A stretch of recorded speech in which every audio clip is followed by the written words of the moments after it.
Hello everybody, in this lecture we will be solving 1989 IMO problem number 6. Here is a view of this problem. A permutation x sub 1, x sub 2 all the way to x sub 2, 2n of the set 1, 2 all the way to 2n, where n is a positive integer, is said to have the property p. Now that's a curious property. If the difference between any two consecutive terms in that permutation is equal to n for at least one I from the set 1, 2 all the way to 2n minus 1. What we need to do is to show that for each n there are more permutations with property p than without that property. Okay, so let's just to make sense, to understand what's going on, let's look at the first two cases. If n is equal to 1, then we have basically two permutations, right? So we have the numbers 1, 2, this is our set. The set 1, 2 would have two permutations, namely 1, 2 or 2, 1.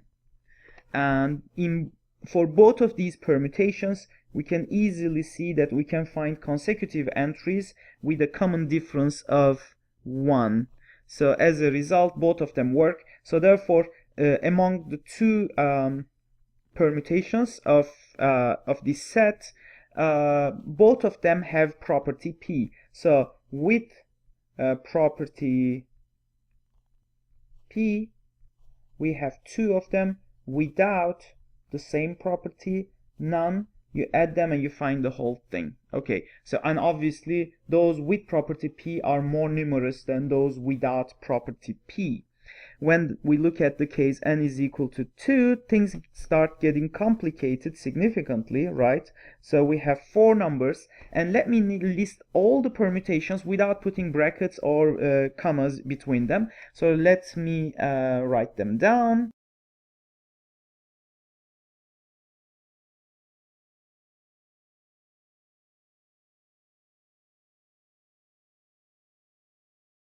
Okay, so we have all the 24 permutations. So we have 24 permutations of this set of four numbers. And now let's identify those entries which have a difference of 2. In that case, the difference should be 2. So there's none here. There's one here. That's nice. And then there is one here and one here. And then there is again one here, one here. Those have difference of 2. Consecutive entries with difference of 2. Consecutive entries with difference of 2.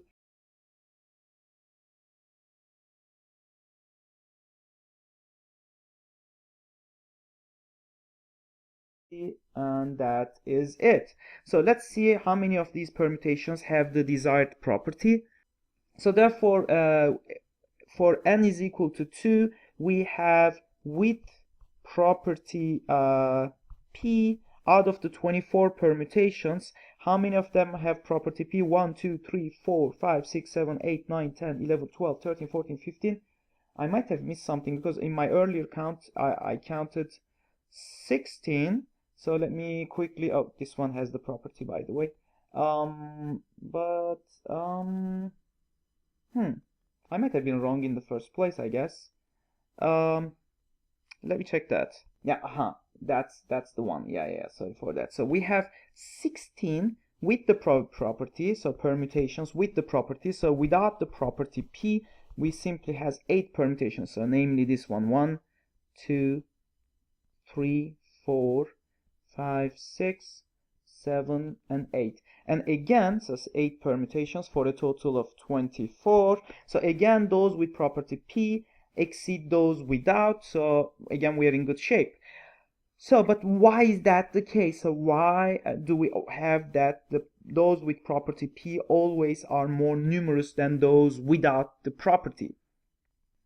And when we look closely into these permutations, we realize that those with property p, that we can classify them into two types.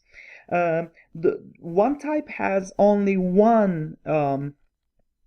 only a single pair of consecutive difference, so a difference of 2, versus how many of them? 1, 2, 3, 4, 5, 6, 7, 8 of them. So 8 permutations have exactly one consecutive entries, one with the difference of consecutive entries equal to n is equal to 2, right? And the remaining 8 permutations basically have more than one difference, with differences. For instance, this one has 1, 2. We have 2 occasions where the difference of consecutive terms is more than 1, so 2 or more, right? So therefore, that kind of gives us an idea on how to proceed. In fact, when we look at the number of those without the property P, which is 8, so interesting, it's equal to those which have exactly 1, or those with more than 1. They both are 8. So it kind of gets us thinking that maybe we can construct a bijection between, and that's kind of the idea, huh? So a bijection between those without property P and one of these two sets. In fact, it's possible to create a bijection between the number of the permutations without property P and the permutations which have exactly one instance of a consecutive pair of entries being equal to n. And the way to do it, so I will establish a permutation between these two. So for that, what I will do is, let's call this property as P star. This condition, if there's exactly one, and then if there's exactly two, more than one, let's call it, I don't know, P prime. Obviously, P star plus P prime in terms of the count. So the number of permutations, let's write that down clearly. So the number of permutations with P star plus the number of permutations with P prime should be equal to number of permutations which satisfy the property P. But what I'm saying is that the number of permutations without property P is equal to the number of permutations with exactly one entry where the difference of consecutive terms is equal to n, and I called it as P star, which is a stricter property than property P. If a permutation satisfies P star, it definitely satisfies P, but it's not vice versa, right? If a permutation satisfies P, it doesn't have to be P star. To establish the desired result, all we need to do is the following. So consider, for instance, let's have a look at those permutations. For instance, this one. This permutation has only a single, so these two elements which are connected, which have a common difference of 2 when we take the absolute value. What can we do? What procedure can I apply so that after I apply this procedure to any of these permutations which satisfy the property P star, then I will get a permutation which doesn't satisfy P, the property P. And the claim is very simple. What I will do is the following. So whenever I have a link like this where we have two consecutive entries which have the desired which have a difference of n, I will take the first entry and I will move it all the way to the beginning of this permutation. So for instance, if we take this 1, 2, 4, 3, and I will take that 2 and put it to the very to the beginning of this permutation, so I get a new permutation. And do you agree with me that this new permutation does not have the property P?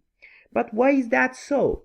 So let's try to make sense of this, right? So consider the following permutation: x1, x2, xl minus 1, xl, xl plus 1, all the way to x sub 2n. And let's assume that these two entries, consecutive entries of this permutation, are such that xl, let's write that down in this space here. So xl minus xl plus 1 is equal to n. Well, first of all, let's consider this. So, if if this permutation satisfies this condition, if whenever I move the XL to the very front, I obtain a new permutation like this: XL, X1, X2. All the other terms, they have the same location, right? XL minus 2, XL minus 1, XL plus 1, and the remaining terms do not change. So now I claim that this new permutation does not have property P.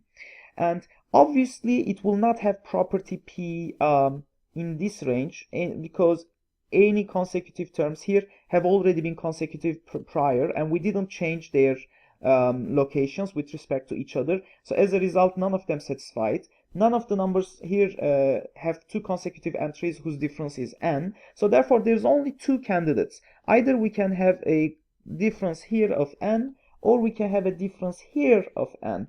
But that can't be, because anytime, suppose that focus on this element XL, if there's only a unique element in the set 1, 2, XL minus 1, XL, XL plus 1, 2n. So if you have, anytime you are given a set like this, there's only a single element in this set. When you look at the difference between, and you want to make it equal to n, there can be only a single I, right? And this is, I think, very trivial. So as a result, XL plus 1 has only a single entry, and that entry is XL. So XL and XL plus 1 are the only pairs who has that difference, right? So there is no way that XL plus 1 will be paired with XL minus 1 and their difference will be equal to n. And the same thing here. XL will not be paired with X1 to give a common difference of n. So therefore, this actually looks like it works, right? So let me go ahead and write that down formally. So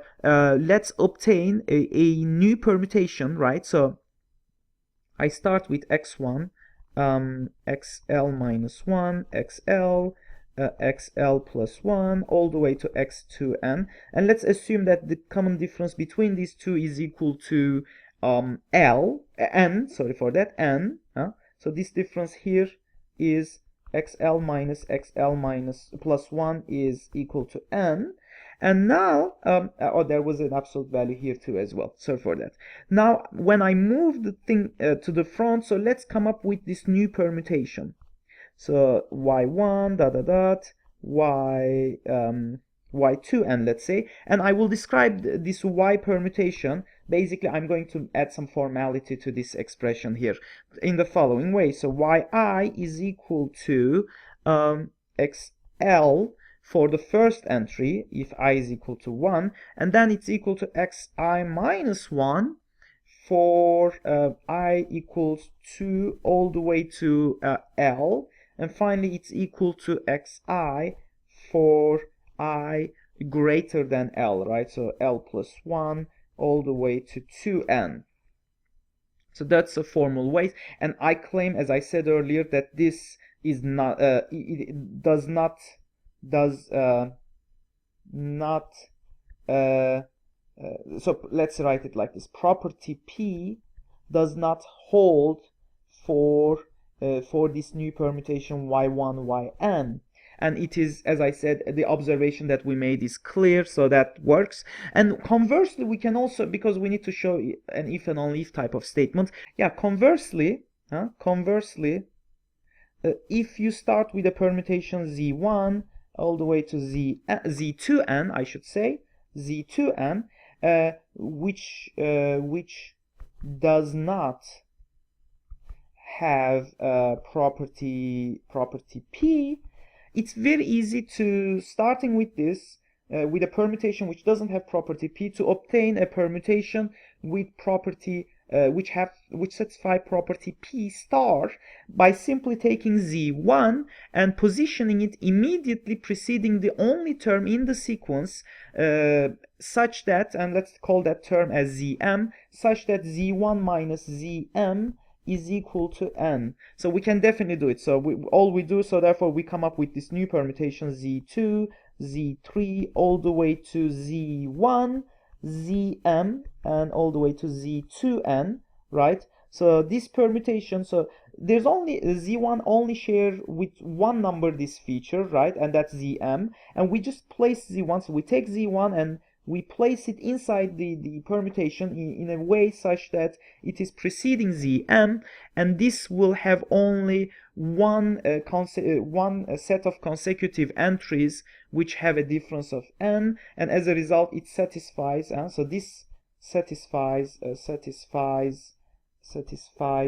p star. So we started with the permutation which does not have property p, and we end up with a permutation which satisfies p star, and so therefore this is in both directions this is workable.